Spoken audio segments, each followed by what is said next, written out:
Si bajan tipos de interés, es síntoma de que algo no va bien. Entonces, yo te pregunto, ¿para ti la bajada de tipos de interés se producirá si algo se rompe, como ha pasado otras veces en el pasado? Los bancos centrales suelen llegar tarde a la hora de bajar tipos de interés. Es normal, son garantistas y al final su capacidad de reacción es limitada. Y muchas veces cuando empieza la inflación realmente a estar controlada es cuando ahí el consumo se ralentiza un poquito y estamos entrando en una fase de recesión. Yo si fuese Jerome Powell, con ese mercado laboral y con una inflación que le cuesta bajar de ese nivel, porque iba a bajar los tipos de interés.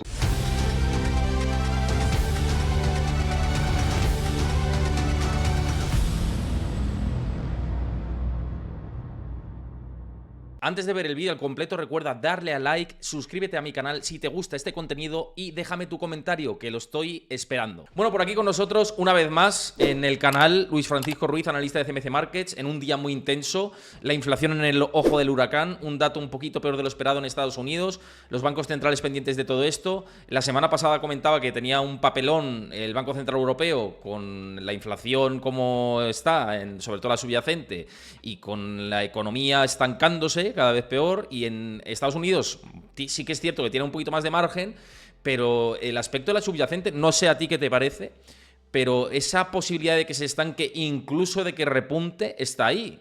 ¿Cómo ves este dato? Y si crees que ahora la Fed tiene una tostada difícil. Buenas tardes, Héctor. Gracias por invitarme al programa. Saludos a todos tus oyentes. Y bien, pues bueno, el dato de inflación ha salido lo que podía ocurrir, ¿no? Entre comillas, porque ahí está ocurriendo en Estados Unidos, porque también lo podíamos extrapolar a Europa, que ese efecto base de los componentes de energía pues está desapareciendo poco a poco, de forma gradual. Estamos viendo cómo ese frío que te pelas, ¿no? Que estabas comentando hace un rato, pues está traduciendo pues, una subida de precio del gas natural. El Brent ya venía subiendo con anterioridad y ese efecto escalón, por un lado, por la inflación general, desaparece. Y por otro lado, los salarios, que afectan más a la inflación subyacente, es cierto, ¿no? Que se están retrocediendo, pero todavía están en niveles muy altos, ¿no? Tanto los salarios negociados en Europa, por ejemplo, que tenemos en torno al 4,45% aproximadamente, me parece, como los ingresos laborales, ¿no? Que conocimos la semana pasada en Estados Unidos, siguen creciendo pues también de orden del 4 y pico por ciento interanual.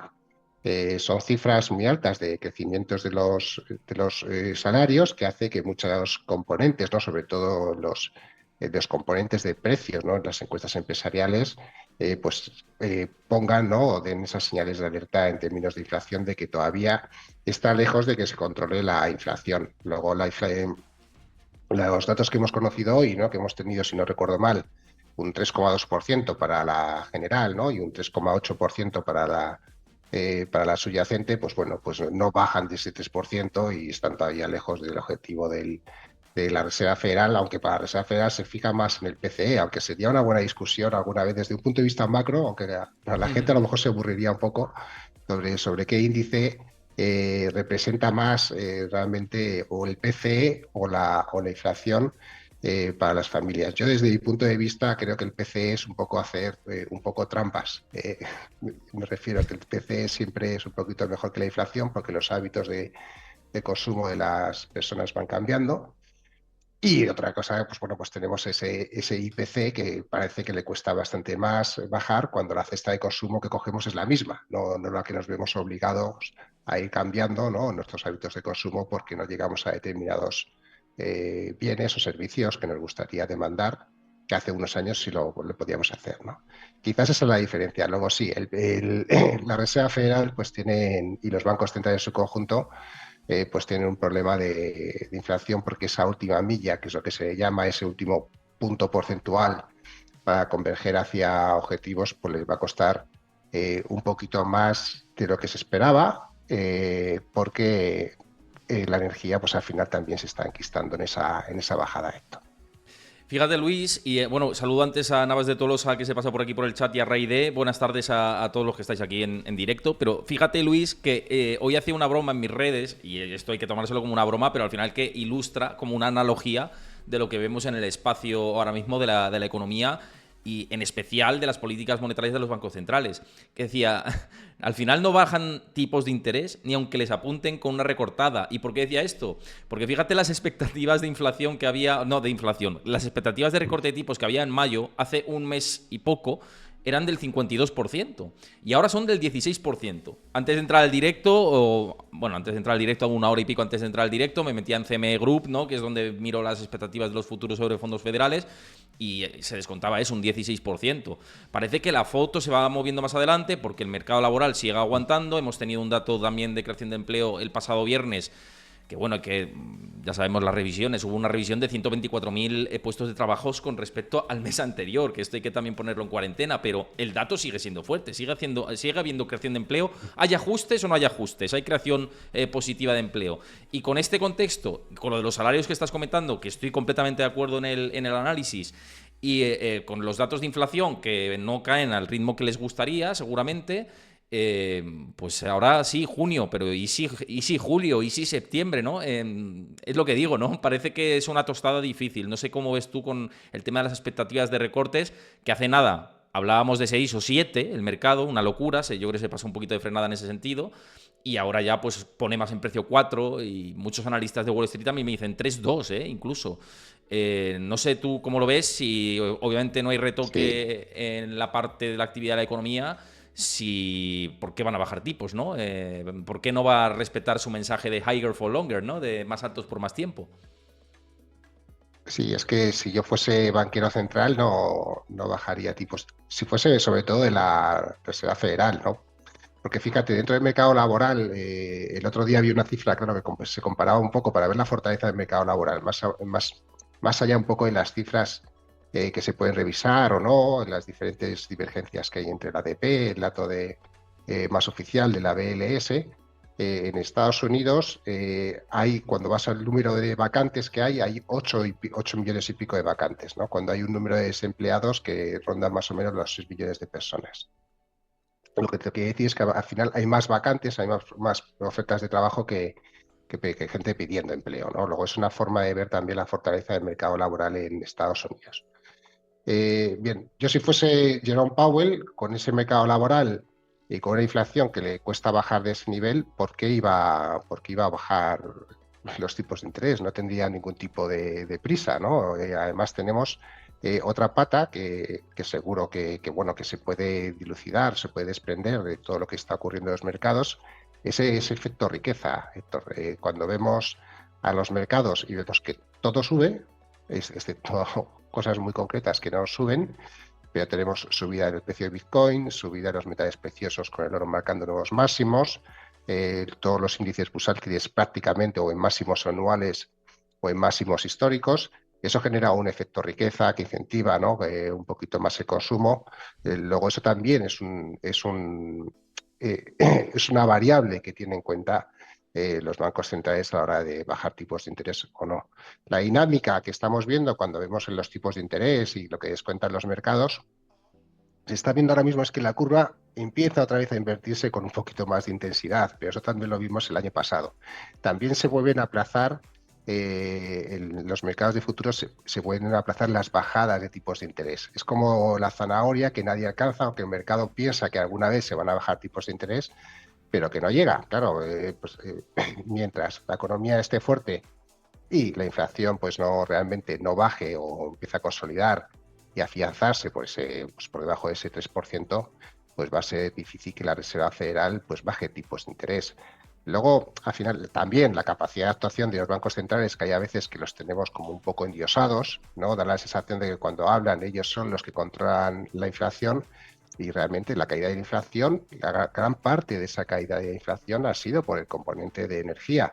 Y no sé yo cuál es la capacidad que tiene Jerome Powell o Christine Lagarde para hacer que el precio del petróleo pues haya bajado, que el precio del gas natural haya corregido. No sé hasta qué nivel ellos tienen capacidad para influir en esas variables que son decisivas a la hora de controlar la inflación. Luego sí veo normal que el mercado poco a poco, cada vez en el tiempo, vaya aplazando esas bajadas de tipos de interés porque la inflación pues está enquistando. Mira, Jokama44, relacionado con esto que estamos hablando, lanza una pregunta por el chat interesante que dice: ¿empezará a bajar tipos de interés a partir de junio pensando sobre todo en las elecciones de Estados Unidos? Yo voy a responder en una cosa. Se supone, entre comillas, que un banco central, y en especial la Reserva Federal, tiene que estar al margen de la política. Se presupone que es un organismo independiente. Vamos a dejarlo entre comillas. Pero yo creo que no se van a fijar en eso, en las elecciones como tal. Es mi opinión. No sé tú qué piensas con respecto a esta pregunta que nos lanzan.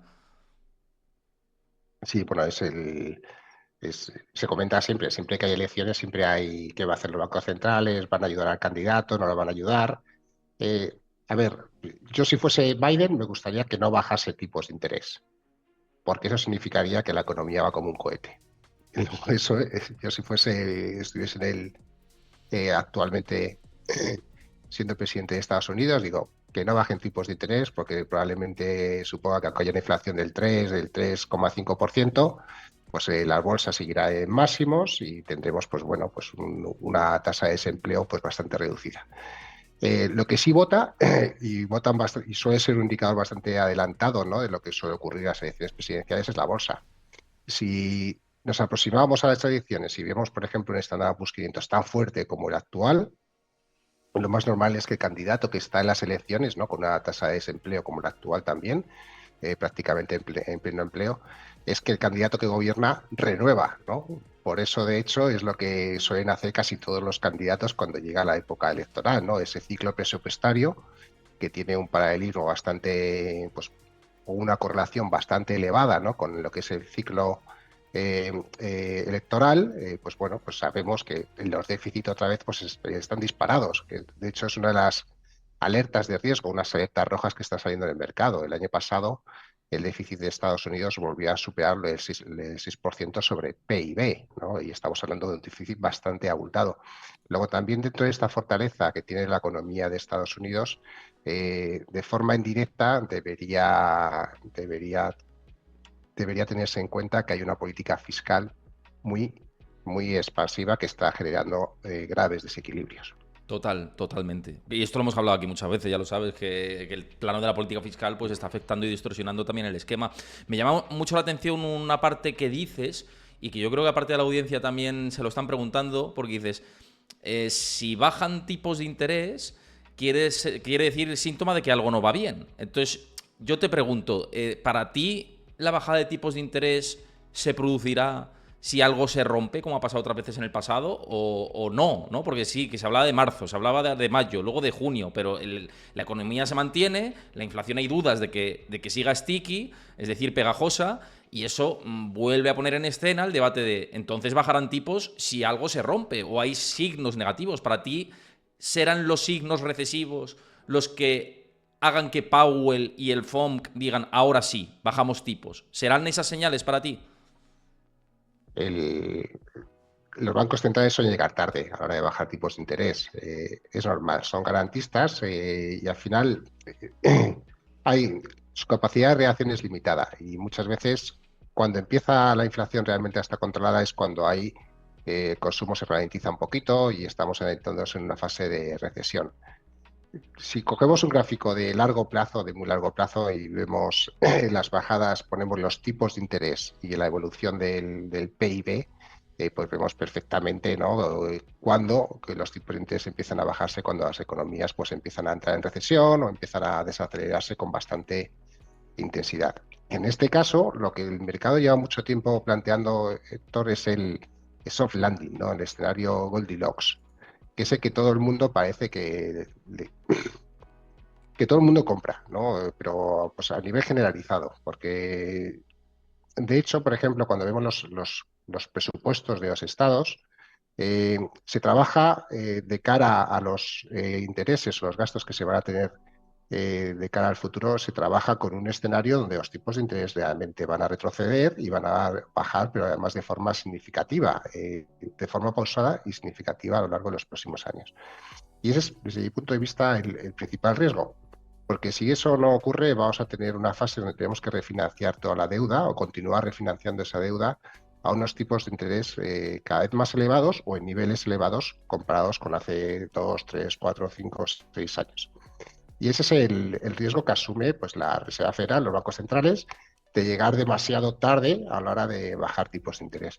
Pero también es cierto que el riesgo que asumirían si deciden bajar tipos de interés, la inflación no se controla, es una pérdida de credibilidad muy abultada. Por eso yo creo que muchas veces prefieren decir, oye, prefiero llegar tarde a perder credibilidad como banquero central y bajar tipos de interés y que luego la inflación se descontrole. Por eso, en los próximos meses, probablemente que vamos a tener ese efecto escalón de energía que va desapareciendo y que los sueldos todavía se están negociando al alza, esos próximos meses o los 2 próximos meses va a ser difícil que los banqueros centrales salgan del discurso que estamos teniendo en la actualidad.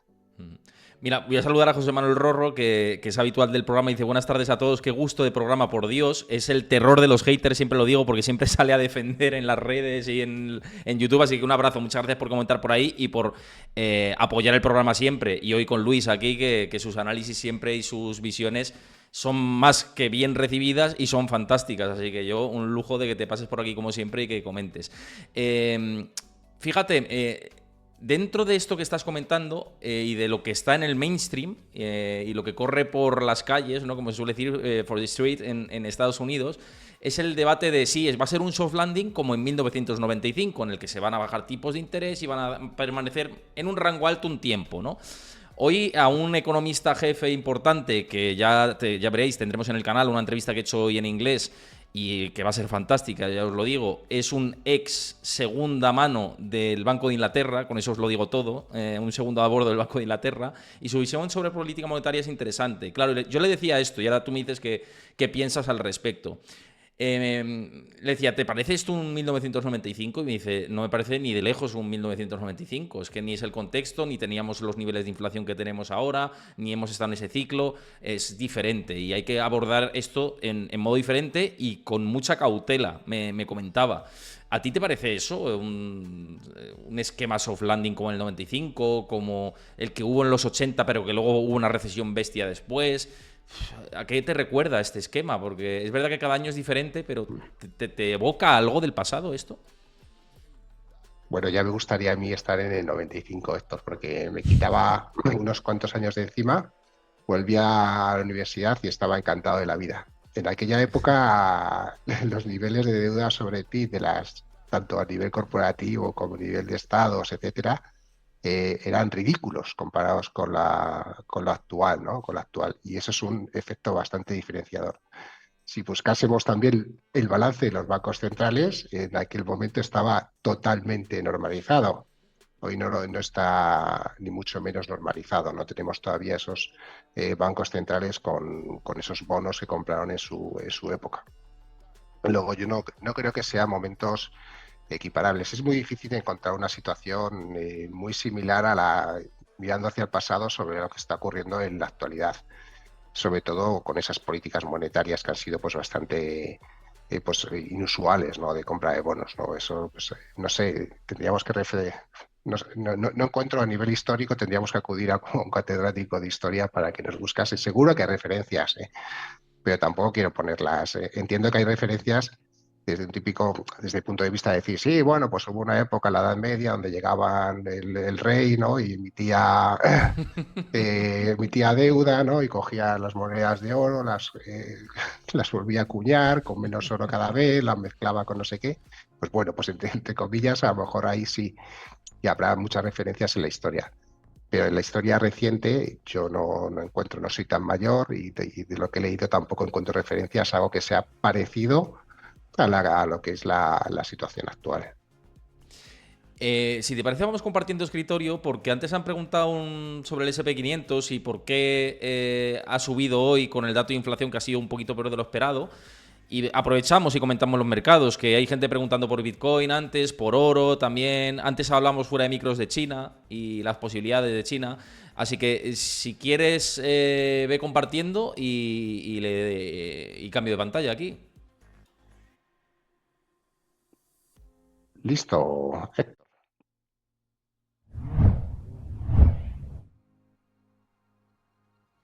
Vale, pues aquí lo tenemos. Luis compartiendo escritorio. Y estamos viendo SP500 en gráfico diario, tendencia ultra mega alcista, en zonas de alta sobrecompra como marcas ahí en el gráfico, con el MACD a tope. ¿Cómo ves Sí. esto? Y sobre todo la subida de hoy también, ¿no? Y, bueno, ya no solo la subida de hoy, sino esta tendencia tan vertical, ¿no? Que llevamos desde octubre, que es alcista, alcista y superalcista, ¿no? ¿Cómo ves ahora mismo el mercado estadounidense, Wall Street? Bueno, es alcista de forma generalizada. Luego eso es indiscutible, ¿no? Luego vamos a ver a partir de qué niveles en un horizonte como el corto plazo se podría tener dudas sobre la tendencia alcista. Perdona. Mira, yo en la zona de 5.056, 5.052, que son los mínimos, ¿no? de la semana anterior o hace 2 semanas, en este caso son los mínimos de marzo, y que son aproximaciones de directrices alcistas, ¿no? Que son las que intentamos trazar, ¿no? Ya con una verticalidad que, como ves, es bastante acusada. Pues bueno, es la primera zona a partir de la cual, si se pierde, pues podríamos ver ciertos signos de giro a la baja a corto plazo. Como veis, la sobrecompra pues lleva muchísimo tiempo siendo elevada, acumulándose. Estaba viendo también otros indicadores de extremos, pues como puede ser los Rapid Put Call, las encuestas de sentimiento, ¿no? de la American Association of Individual Investors, y ahí también tenemos lecturas extremas. Cada vez se negocia menos put, pese a que la volatilidad está en niveles muy bajos. Tenemos VIX por debajo de 15 puntos, tenemos VSTOXX también por debajo de 15 puntos, y pese a esos niveles de volatilidad que son muy reducidos, que es el coste de las opciones, de lo que se paga por las primeras opciones, pues tampoco es que el mercado se dedique a hacer coberturas pese a esa sobrecompra que está siendo bastante elevada.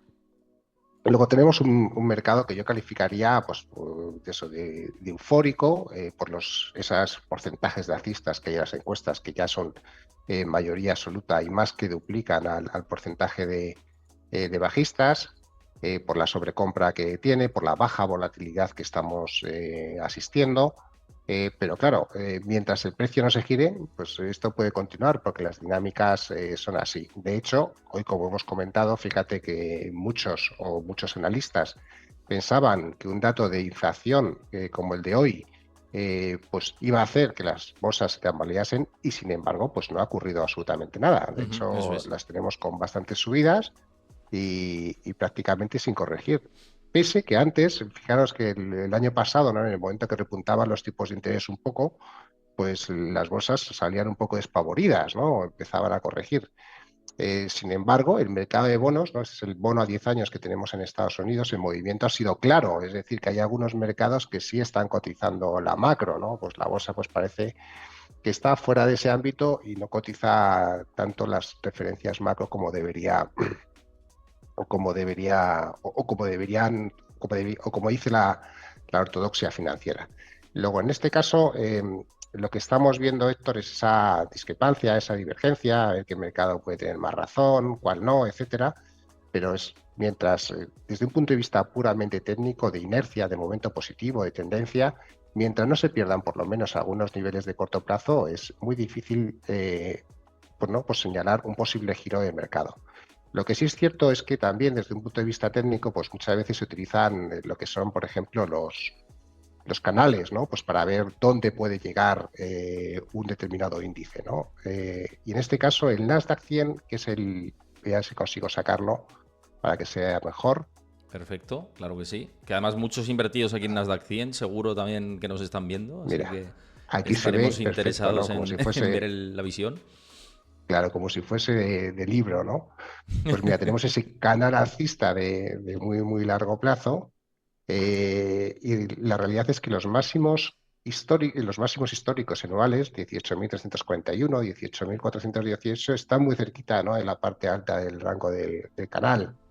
Pues bien, pues en algún momento determinado, si buscamos como posibles objetivos o donde alguien puede decidir, oye, ya descargo, me voy quitando del medio, o ya esto es ya suficiente para mí, pues bueno, pues esas partes altas de los canales alcistas pues pueden también servir como resistencia. Por la parte inferior, los 5.052 que comentábamos antes para el SP500 son equiparables a los 17.792 que estamos viendo en el Nasdaq 100. también estamos llevando todo esto en un momento determinado un poco a un ridículo, ¿no? Porque estamos ya simplificando mucho el análisis de las bolsas, de los mercados, en el sentido de que decimos, oye, mientras suba Nvidia, ¿no? O suban los cuatro magníficos, ¿qué es lo que está ocurriendo en la Es actualidad? verdad, En el déjame que te haga momento, un inciso con esto, que hablábamos de siete sí, magníficos y es que ya son cuatro. Muy bien dicho, porque es que ya reducimos el pool de nombres a cuatro. Es que es increíble, ¿no? claro. El poder de las grandes, grandes de verdad. Sí, sí, la estamos reduciendo, claro, la concentración cada vez es menor, ¿no? Luego le estamos reduciendo al movimiento de cuatro compañías, ¿no? Y en estas, entre ellas es Nvidia, ¿no? Luego, claro, cuando Nvidia te sube un 5%, pues prácticamente parece que el resto de cosas que suceden en el mercado da igual. Pues bueno, esta es la situación que hay ahora mismo en los mercados. Pues esa concentración pues continúa siendo bastante acusada. Y cuando tenemos un valor o unos pocos valores que ponderan tanto en los índices, pues puede ocurrir que la inflación pues continúe repuntando y que las acciones a estas megacorporaciones les dé un poco igual. Eh, Perdón, en este sentido, Héctor, ya no olvidemos tampoco que las grandes megacorporaciones de las que estamos hablando, todas tienen muy buena ventaja competitiva, grandes calificaciones crediticias, alguna como Microsoft tienen calificación crediticia mayor que la de propio Estados Unidos, ¿no? Con ese triple A. Luego, es decir, el mercado tampoco es tonto y está buscando, o sea que cuando está cogiendo estas grandes compañías es por alguna razón, no es solamente por intentar formar burbujas o acumular excesos, ¿no? Mm. Quiero saludar por primera vez aquí en el chat a Julián, que dices por las nubes. Es una cosa que ya nos sorprende, ¿no? Por cierto, vaya nombrecitos os ponéis algunos, ¿eh? Hay que decirlo. Hay que decir que os ponéis unos nombrecitos algunos que... Joder. Bienvenido, por primera vez aquí. No sé si sigues el canal, pero te invito a que lo hagas, si te gusta. Quería preguntarte, hemos hablado de bonos, de bolsa en general, pero uno de los temas, o activos más bien, que están en el ojo del huracán y que hemos visto llegar a máximos históricos y ahora pues ha revertido un poquito, ese es Bitcoin, ¿no? Bitcoin que ha superado la cuota de los $70.000, ha llegado a superar los $72.000 y ahora está en 69.000 aproximadamente, pero la tendencia es también ultra mega vertical, ¿no? ¿Cómo estás viendo este movimiento de Bitcoin, que especialmente con la entrada masiva en los ETFs al contado de Bitcoins por parte de inversores institucionales están empujando mucho más al alza el movimiento? Ya no es un movimiento exclusivamente retail, sino que los institucionales también están dentro. ¿Tiene proyección para ti? ¿Esta verticalidad la ves como muy especulativa? ¿Qué te está pareciendo este impulso? Sí, cuando vemos el Bitcoin, pues bueno, fíjate, hoy sí están retrocediendo un poquito, ¿no? Con el repunte de tipos de interés que estamos viendo en la curva, ¿no? Y de hecho, pues bueno, podría hacer un pequeño pullback al anterior máximo histórico, ¿no? Y ahora soporte los 68.993 dólares. La verdad es que esto puede ser una contradicción, ¿no? Que alguna vez también lo hemos comentado, ¿no? Que activos que en principio están diseñados, ¿no? Para que funcionen bien si el sistema falla, pues suban de forma paralela activos que son cíclicos, como es la bolsa, ¿no? Y estamos viendo ahora mismo como el Bitcoin, también el oro, que son estos activos seguros, ¿no? O de protección frente al sistema, pues están prácticamente en subida libre de forma paralela a lo que están haciendo las bolsas. Y en este punto yo creo que el Bitcoin, parte de la subida, también está reflejando esa necesidad que están teniendo algunos inversores de diversificar sus carteras y cubrirse, ¿no? Ante lo que hemos comentado, ¿no? Porque al final esto es un secreto a voces. Todo el mundo sabe pues, que la deuda continúa acumulándose, que marcan nuevos registros, etcétera. Luego, algo detrás hay dentro de ese movimiento del Bitcoin, esa búsqueda de refugio, esa búsqueda de protección y que se está extendiendo también al resto de criptomonedas. No es algo exclusivo de Bitcoin. Cuando vemos el Ethereum, lo que pasa es que se queda un poquito atrás, ¿no? Y Ethereum, en principio, se vería el siguiente en aprobar los ETFs a contado, ¿no? Bien, respecto a los ETFs, sí es un driver importante el dinero que está entrando en los ETFs a contado. ¿Por qué? Porque yo estaba haciendo un poquito la cuenta de la vieja, ¿vale? Estaba viendo el otro día cuánto estaban cuánto había entrado o cuánto dinero había entrado aumentados los ETFs en los últimos 3, 4 meses, ¿no? Y estamos hablando del orden de aproximadamente unos 60.000 millones de dólares, más o menos es el volumen que hay en ETFs. 60.000 millones de dólares a un precio actual como el de Bitcoin es prácticamente 1 millón de Bitcoins, más o menos, ¿no? Haciendo el trazo grueso. Y en el mundo se espera que se minen 21 millones, ¿no? Ya tenemos 20 millones de Bitcoin minados aproximadamente y que realmente circulen de free float, que no estén en carteras de esas congeladas donde no se mueve el Bitcoin, hay unos 14 millones. Es decir, que estamos hablando de que la compra a través de Bitcoins en ETFs ha podido suponer una entrada solamente del lado comprador, porque estamos hablando de compra de ETFs al contado, pues prácticamente de un 10, aproximadamente, ¿no? Un 10, un 8% de todo el Bitcoin disponible en el mundo. Luego sí, el ETF explica perfectamente a la entrada de flujos, también la subida del precio del Bitcoin. Claro, obviamente esto es un movimiento que, entre comillas, especulativo. Es decir, si tú dices estás comprando solamente porque sabes que está subiendo los precios y todo el mundo lo hace, pues en algún momento determinado, cuando esa dinámica cambie, pues el movimiento se puede revertir. Respecto a si es sostenible o no el movimiento, bueno, cuando vemos los osciladores como el MACD, están súper alejados de las medias móviles simples de 200 sesiones. Eh, la sobrecompra ahora mismo es histórica, o sea, no tiene precedentes. En momentos anteriores, a lo mejor el Bitcoin se ha podido pasar tranquilamente 2 o 3 años alejado de esa media móvil simple de 200 sesiones sin revertir. Y en la actualidad, pues bueno, llevamos ya prácticamente 7 u 8 meses, ¿no? Vamos a ver qué es lo que ocurre. Los excesos pueden continuar acumulándose, pero hay que señalar que estamos en un momento que es extraordinario o sin precedentes, ¿no? Total, y además entran muchas preguntas en este sentido, ¿no? Obviamente es el activo estrella o de los activos estrella. Os hablaré otro día de otro, que nunca hemos hablado por aquí, y es el cacao. No sé si lo habéis seguido. No lo vamos a comentar hoy, Luis, porque es algo muy Me has técnico y muy asustado. friki, ¿no? Es muy friki, ¿no? Pero el cacao ha subido más que el Bitcoin, ¿eh?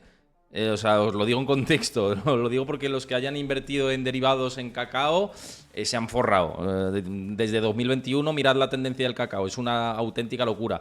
Pero mira, Nemesis 30 dice, ¿podría ser un reajuste de precios a la cantidad de dinero imprimido, lo que estamos viendo en los mercados? Dice, porque todo sube. Bitcoin, oro, tal.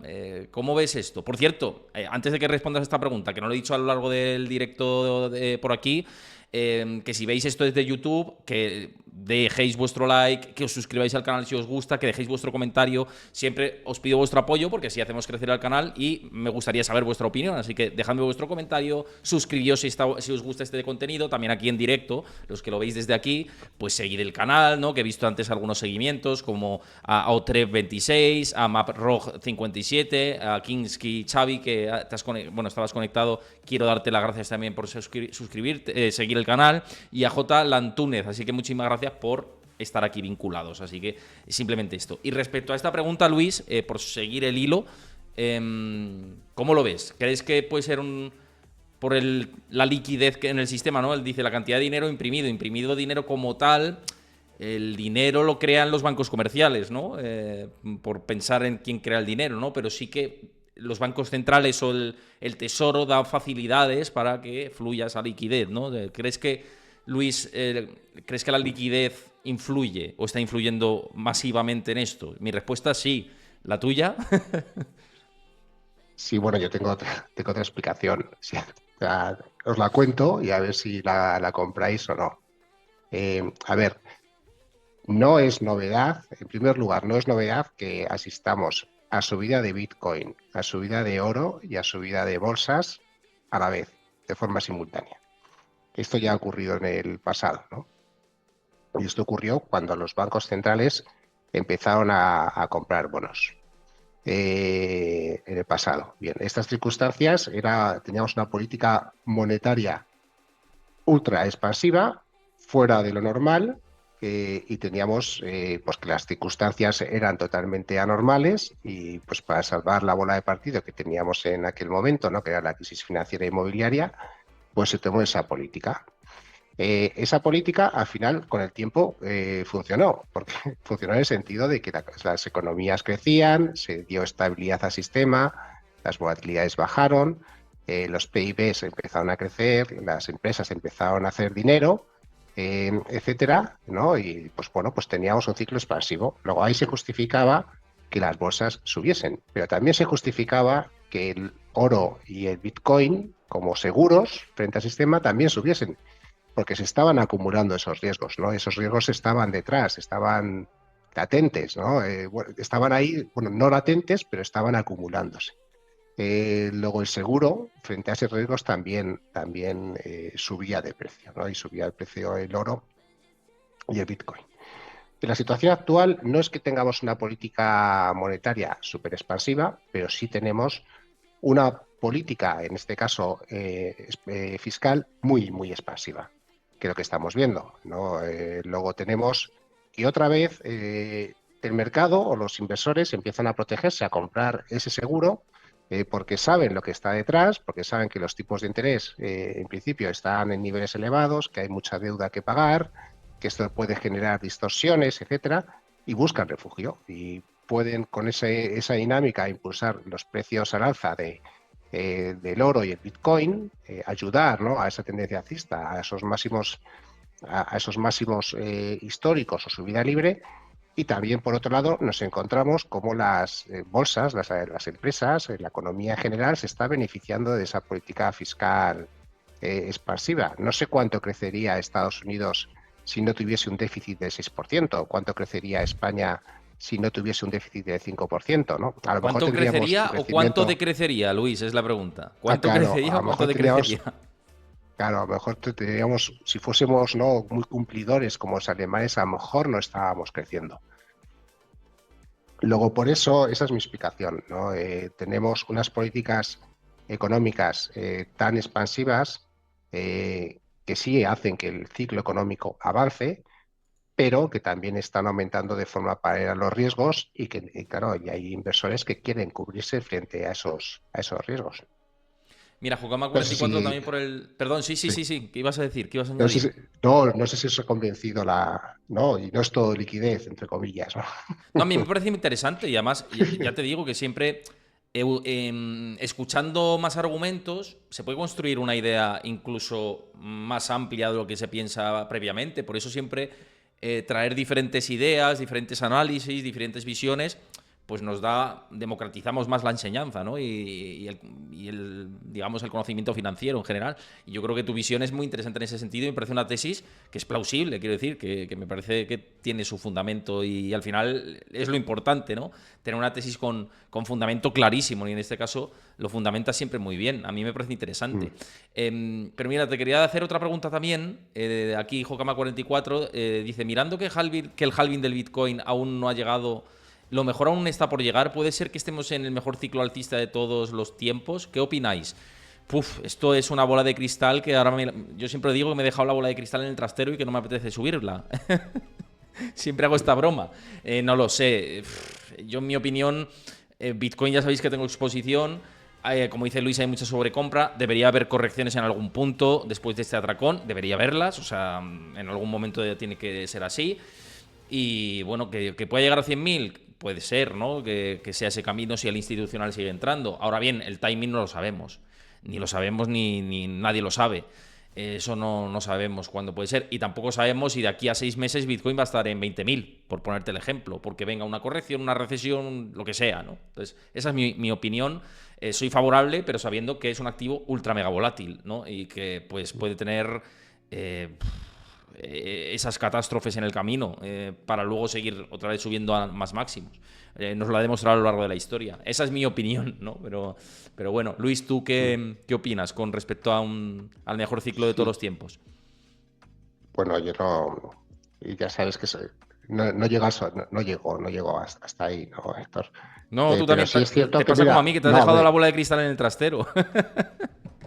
bueno, es que no se sabe, no se sabe si Es que es estamos así. en un momento bastante importante de su vida, ¿no? Aunque en términos porcentuales tampoco es algo que sea, o sea, ha habido momentos mejores, ¿no? Por ejemplo, desde marzo de 2020 hasta abril de 2021 subió un 1500%. Ha habido momentos en el Bitcoin donde ha subido mucho más en términos porcentuales. De todas maneras, querría hacer un inciso que yo creo que es importante, y es lo que has hecho lo que has comentado en términos de volatilidad.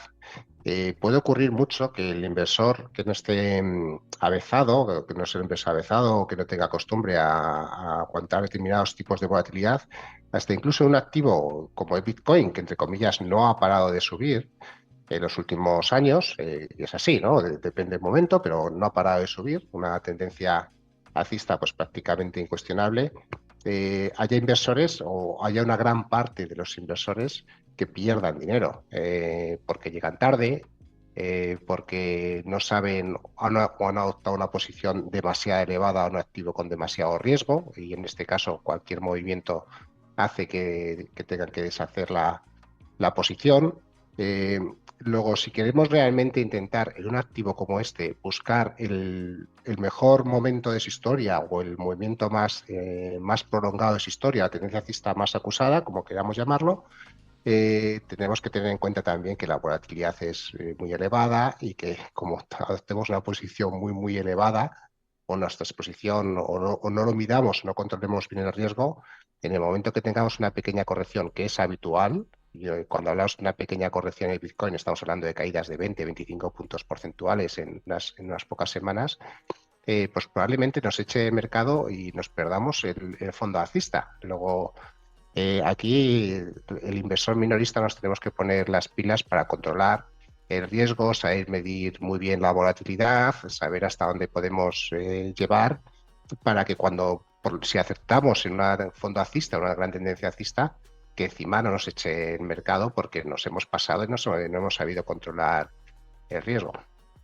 Dice Jesús un Futura por aquí por el chat, dice, es que esos movimientos verticales dan vértigos. Y es que también es lo que estamos diciendo un poco, ¿no? Del contexto volátil y de pues la fuerte sobrecompra que se ha adquirido, también sobrecompra fundamentada por los grandes inversores, ¿no? BlackRock mismamente ha entrado masivamente dentro de Bitcoin, ¿no? A través de los ETFs y con el lanzamiento de los ETFs de Bitcoin al contado, y bueno, que ha entrado directamente en Bitcoin. Esto es conocido y es público, ¿no? Además, lo bueno que tiene es verdad el Bitcoin como activo es que sabes qué inversor entra en cada momento, qué inversor sale en cada momento. No es como un activo como, yo qué sé, un ETF del SP500, no se sabe exactamente. Y en Bitcoin sí que lo sabemos. Eso es un punto a favor importante, ¿no?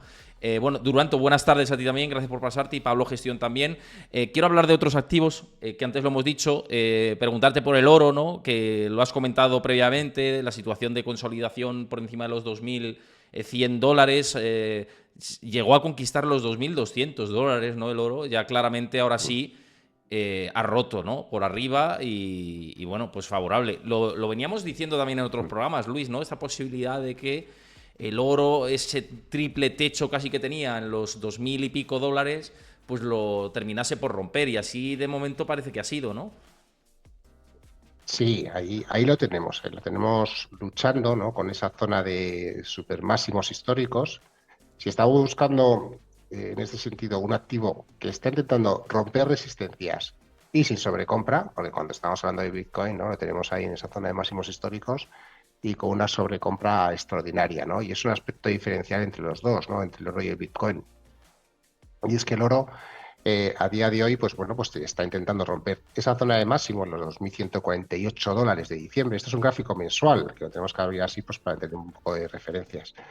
Los intenta romper y no hay una sobrecompra abultada, ¿no? Cogemos un oscilador como el ROC y no son niveles altos, ¿no? No son niveles que en otras ocasiones se hayan alcanzado y que hayan dado lugar o haya favorecido un descanso en la tendencia alcista. Yo me quedaría con un nivel de soporte, que son los $1.984 la onza. Yo con ese soporte me parece que es un mínimo anual para aquellos que quieran pensar que realmente se va a romper y que nos vamos a ir a niveles más altos, ¿no? Desde un punto de Mm. vista de corto o medio plazo, para ver si realmente la ruptura pues, se lleva a cabo. En ese sentido, el oro respecto a Bitcoin, y también es un aspecto bastante diferencial, es que es menos, es menos manipulable. O sea, cuando estamos hablando del oro, ¿no? De cuánto es la capitalización del oro, ¿no?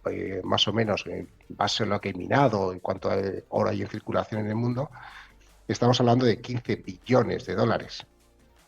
Es decir, que aquí ya por mucho BlackRock que llegue, ¿no? Y que se ponga a comprar, etcétera, pues la cosa cambia, ¿no? Ya no es tan fácil coger el oro y hacerlo subir o no lo subir. Y además hay otro aspecto diferencial, ¿no? Y en ese sentido es que si los ETFs, cuando hablamos de los ETFs, de entrada de dinero en los ETFs, es el que compra ETFs, por la general es más minorista, ¿no? Es un inversor más minorista que no una mano fuerte, ¿no? Una mano dominante de mercado. En el caso si en el Bitcoin veíamos que estaba entrando también mucho dinero con ETFs y que eso podría hacer, por su reducida capitalización, entre comillas, mover el precio al alza. En el caso del oro no está entrando dinero por ETFs. De hecho, los inversores que tienen ETFs están vendiendo. Hay flujos negativos de salidas con ETFs. Sin embargo, hay una contrapartida que es de un inversor que todos conocemos y que realmente es una mano fuerte, que son los bancos centrales, que no paran de acumular oro a todos los niveles, ¿no? Luego, si tuviese que elegir entre uno de los dos, por ejemplo, ya para decirlo, entre oro y Bitcoin, con todo lo que he expuesto, de decir, oye Luis, ¿qué tendencia te parece más fiable de las dos, de las alcistas? De las dos tendencias alcistas que tenemos ahora mismo o que estamos analizando. Yo seleccionaría más la del oro que la del Bitcoin. Claro, con el oro no nos vamos a llevar tan grandísimas o esas grandes alegrías que da el Bitcoin, ¿no? Que en una semana te sube un 20, un 30%. Esto es un tema un poco más serio, más estable, más fiable. Si te parece, vamos a dejar de compartir pantalla y ya abordamos el final del programa viéndonos las caras. Dame aviso a la de 3, 1, 2, Sí, 3 y tres. cambio por aquí.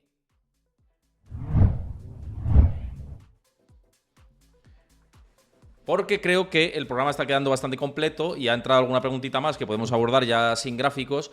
Y preguntaban por aquí, porque esto ha sido hoy bastante tendencia, y si te metes en redes sociales es verdad que lo ha sido, que qué opinión tenemos sobre los beneficios récord de Mercadona y casi sin tener márgenes de beneficios en sus precios. No sé si has echado tú un ojo a los beneficios de Mercadona, todo esto que ha sido hoy como muy noticia y tal. Ya sabes que todo lo que tiene que ver con Juan Roch y con Mercadona y tal se hace muy extenso, ¿no? Pero ¿qué te parece, no? Y si no los has visto, pues modelo de negocio, ¿no? Que sí que lo conoces bien de Mercadona, ¿no? De mucha Hombre, venta, poco margen y... te voy a decir que me has pillado, Héctor, porque mira, yo soy de cotizadas, todas aquellas, pero sí, lo que sí, hombre, dentro de lo que es el retailer, está claro que Mercadona se ha llevado prácticamente todo y el modelo de negocio de marcas blancas ha arrasado y sobre todo en un entorno como el actual que estamos viendo, que el minorista tiene que ajustar el gasto, ¿no? Por la subida de la inflación, pues hay marcas blancas que están subiendo, que están funcionando bastante bien, ¿no? Y en este caso, pues Mercadona, pues es una de las empresas que lo ha hecho bastante bien con ese modelo de negocio. Ya en otro, te dejo a ti ya que sigas opinando sobre el resto del... Yo poco voy a aportar en este sentido. Quiero decir, yo sí que sigo Mercadona y además he tenido familiares que han trabajado, ¿no? Directamente en Mercadona, ¿no? Y conozco gente que ha trabajado en Mercadona y sé pues las políticas que tienen, y tienen sus cosas buenas y también sus cosas malas, como cualquier compañía, cualquier empresa, y no se trata ni de ensalzar a nadie ni de lapidarle, ¿no? Que siempre tendemos a lapidar y a ensalzar, ¿no? En este país además somos de extremos, ¿no? No podemos estar en un punto de bien, me parece bien Mercadona, pero no me parece, Dios, madre mía, hay que ponerles un monumento, ¿no?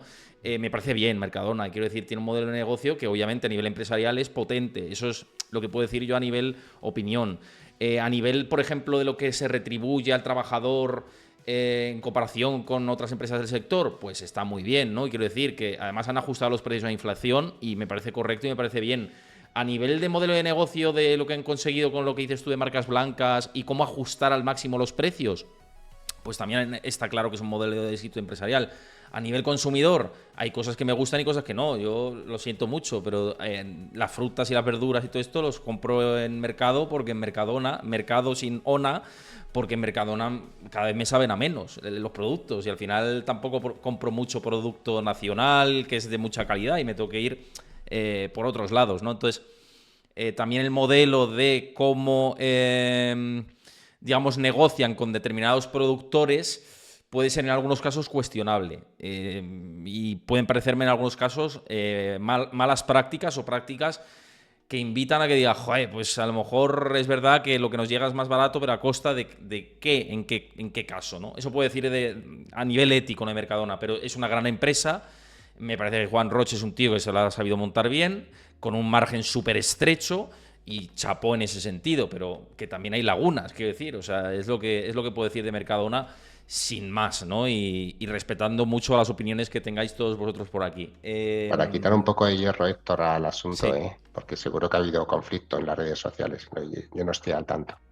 Pero bueno, pero todo esto se acabará cuando empiece la carne cultivada. No sé si estarás al tanto, pero será algo que sea una de Sí. esas innovaciones, ¿no? Que está realmente puesta en su, o que empieza, ¿no? Que está incipiente, ¿no?